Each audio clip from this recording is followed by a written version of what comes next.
Iran America युद्ध के 35वें दिन एक ऐसी घटना घटी जिसकी कल्पना विश्व को नहीं थी, अमेरिका को नहीं थी और किसी भी देश के राष्ट्राध्यक्ष या किसी भी सेना के अधिकारी या दुनिया के किसी भी सैन्य विशेषज्ञ को नहीं थी।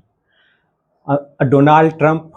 एक दिन पहले जब अपने राष्ट्र को संबोधित करते हुए ये कह रहे थे कि हमने ईरान के नौसेना को तबाह कर दिया है, ईरान के वायुसेना को बर्बाद कर दिया है, ईरान के आईआरजीसी के सभी टॉप कमांडर की हत्या कर दी है, ईरान के सभी बड़े राजनेताओं की हत्या कर दी है और ईरान के आसमान पर पूरी तरह हमारा कब्जा है, तब उनको शायद इस बात की कल्पना नहीं थी कि उनके संबोधन के ठीक अगले दिन अमेरिका के सबसे शक्तिशाली माने जाने वाले F-15E जेट विमान को ईरान के द्वारा मार गिराया जाएगा। दरअसल कल ईरान ने ईरान के दक्षिण हिस्से में अमेरिका के F-15E यानी F-15E जेट विमान को मार गिराया। दरअसल ये विमान अमेरिका ने इसलिए भेजा था ताकि इस विमान के जरिए ईरान के अलग-अलग हिस्सों में बमबारी की जा सके। इस F-15E जेट विमान में 2 पायलट थे, जिसमें से एक विमान को उड़ा रहे थे और दूसरे पायलट थे जिनका काम था कि ऊपर से ईरान के ठिकानों पर बारूद बरसाना। ये जानकारी ईरान को थी और ईरान ने उस विमान को मिसाइल से टारगेट कर दिया, निशाने पर ले लिया और मार गिराया। जैसे ही अमेरिकी जेट में मौजूद पायलट को ये पता चला कि उसके विमान को टारगेट कर दिया गया है, यानी कि विमान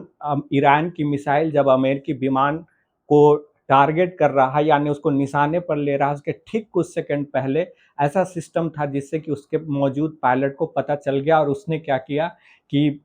जो अमेरिकी विमान था उससे खुद को एग्जिट कर लिया, यानी बाहर आ गए। वो दोनों पायलट बाहर आ गए और ईरान की मिसाइल ने उस अमेरिकी विमान को मार करके ध्वस्त कर दिया। वो उसके मलबे ईरान के दक्षिणी हिस्से में नीचे ज़मीन पर बिखर गया। लेकिन जो 2 पायलट उस विमान से बाहर आए थे, उसमें से एक को उन दोनों को रेस्क्यू करने के लिए अमेरिका ने फिर से विमान भेजा था और उस विमान को भी ईरानी मिसाइल ने टारगेट करके मार गिराया। फिर 2 छोटे हेलीकॉप्टर भेजे गए थे और उन हेलीकॉप्टर के द्वारा उन 2 लापता पायलटों में से एक को अमेरिका किसी तरह रेस्क्यू किया और उसको बचा करके ले आया। हालाँकि जब उसको बचा करके ला रहा था, उस दौरान भी उसके हेलीकॉप्टर पे ज़मीन से ईरानी सेना के द्वारा हमले किए जा रहे थे, लेकिन वो उसमें सफल बच पाया और किसी तरह एक पायलट सुरक्षित अमेरिका पहुंच गया है। लेकिन जो अमेरिका का दूसरा पायलट है, वो अब भी लापता है और उसकी तलाश अमेरिका भी कर रहा है और उसकी तलाश ईरान भी कर रहा है। ईरान ने ये घोषणा किया है कि उसके जो भी व्यक्ति उस लापता पायलट को पकड़ के लाएगा, उसे $60,000 इनाम दिया जाएगा। तो जो अमेरिकी पायलट लापता है, उसकी खोज ईरान भी कर रहा है और अमेरिका भी कर रहा है। लेकिन इसके साथ ही जो अमेरिकी सेना के रिटायर्ड अधिकारी है, उसने डोनाल्ड ट्रंप की नीति और इस युद्ध के ऊपर तमाम तरह के सवाल खड़े करने शुरू कर दिए हैं और ये आशंका जताई जा रही है कि अगर लापता पायलट को ईरान ने पकड़ लिया और पकड़ करके अगर उसका कोई वीडियो दुनिया के सामने रिलीज कर दिया, तो ये अमेरिका और डोनाल्ड ट्रंप के लिए बहुत ही खतरनाक सिचुएशन बन जाएगी कि अमेरिका दुनिया का एक ऐसा लोकतंत्र है, बल्कि आप ये समझिए दुनिया में जितने भी बड़े लोकतंत्र है, मतलब बड़े लोकतंत्र यहाँ उन देशों को समझिए, यहाँ मतलब वहाँ है जहाँ लोकतांत्रिक वैल्यू या मर्यादाओं का पालन ज़्यादा सख्ती के साथ होता है। इस मामले में अगर आप देखेंगे तो भले अमेरिका दुनिया के दूसरे देशों के मामले में बहुत अलोकतांत्रिक और तानाशाही व्यवहार करता हो, लेकिन अमेरिका अपने नागरिकों के मामले में बहुत ही लोकतांत्रिक होता है और वहाँ की जो शासन व्यवस्था है, वो जनता के प्रति काफ़ी अधिक जवाबदेह होती है। इसीलिए अमेरिका में किसी अमेरिकी सैनिक की मौत को एक सैनिक की मौत को भी बहुत बड़ी खबर माना जाता है और उस पे बहुत सारे सवाल सरकार से पूछे जाते हैं। तो ऐसे में अगर वो लापता पायलट अमेरिका के कब्जे में आने के बजाय ईरान के कब्जे में चला जाए, तो बताया जा रहा है कि इससे अमेरिका में बहुत बड़ी एक विद्रोह, ट्रंप के खिलाफ विद्रोह और बगावत की स्थिति पैदा हो सकती है।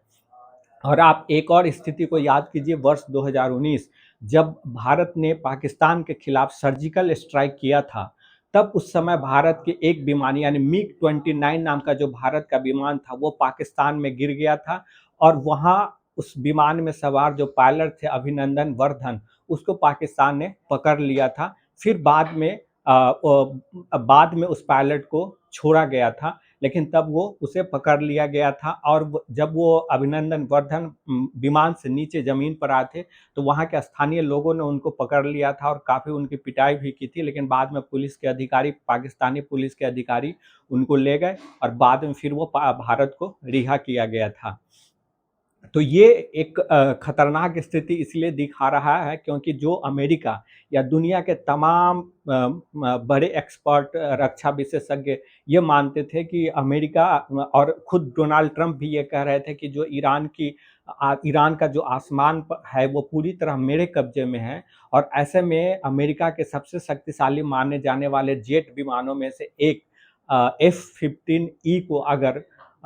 ईरान मार गिरा रहा है, तो इससे अंदाज़ा लगाया जा सकता है कि ईरान मिसाइल हमले में कितना शक्तिशाली हो चुका है और शायद जब डोनाल्ड ट्रंप ने ईरान के ऊपर हमला किया था 28 फरवरी को, तब उनको ये अंदाज़ा नहीं था कि ये युद्ध इतना लंबा चलेगा और उसमें भी ईरान के द्वारा इतने शक्तिशाली मिसाइल निकाले जाएँगे, जिससे पूरी दुनिया चौंक जाएगी। तो अभी की स्थिति तो यही है कि अमेरिका एक तरह से बैकफुट पे नज़र आ रहा है, चाहे अमेरिका के राष्ट्रपति जो भी कहने के लिए वो बहुत कुछ कहते हैं। वो ये कहते हैं कि हमें ईरानी सेना पूरी तरह समाप्त हो चुकी है, ईरान के वायुसेना को ध्वस्त किया जा चुका है, नौसेना को ध्वस्त किया जा चुका है, उसके सारे वो तो ये कहते हैं कि ईरान के 90% मिसाइलों को ख़त्म कर दिया जा चुका है, लेकिन इसके बावजूद ईरान लगातार इज़राइल के ऊपर भी हमला कर रहा है। ईरान के पड़ोस में जितने भी अमेरिका के सहयोगी देश हैं, उन सबको टारगेट कर रहा है और इसके साथ ही जब ईरानी आसमान में अमेरिकी फाइटर जेट आ रहा है, तो उसको भी ईरान मार करके नीचे गिरा दे रहा है। तो ये अमेरिका के लिए बहुत ही चिंताजनक और खतरनाक स्थिति है और ये अमेरिका के लिए एक शर्मनाक स्थिति भी है, क्योंकि ये स्थिति आ गई है कि अगर अमेरिका अब ईरान को बिना नेस्तनाबूद किए और बिना बैकफुट पर लाए इस युद्ध से वापस चला जाता है, तो पूरी दुनिया में अमेरिका की जो तानाशाही है, सुपर पावर के रूप में जो अमेरिका खुद को बनाए हुए हैं, उनका सुपर पावर वाला जो क्षमता है या जो पहचान है, वो ध्वस्त हो जाएगा और खाड़ी के क्षेत्र में ईरान का पूरी तरह दबदबा स्थापित हो जाएगा। इसीलिए अमेरिका की चुनौती है कि कैसे ईरान को झुकाया जाए और ईरान की चुनौती ये है कि अपने अस्तित्व को बचाना। अगर ईरान इस युद्ध में हार गया, तो पूरी तरह उसका अस्तित्व समाप्त हो जाएगा और ईरान पूरी तरह अमेरिका के कब्जे में आ जाएगा। हालाँकि इन सब का तीसरा पहलू ये है कि पूरी दुनिया को इस युद्ध की वजह से आर्थिक संकट का सामना करना पड़ रहा है, महँगाई, बेरोज़गारी, हर तरह की स्थिति बढ़ती जा रही है। तो दुनिया के लिए ये एक चिंताजनक स्थिति है।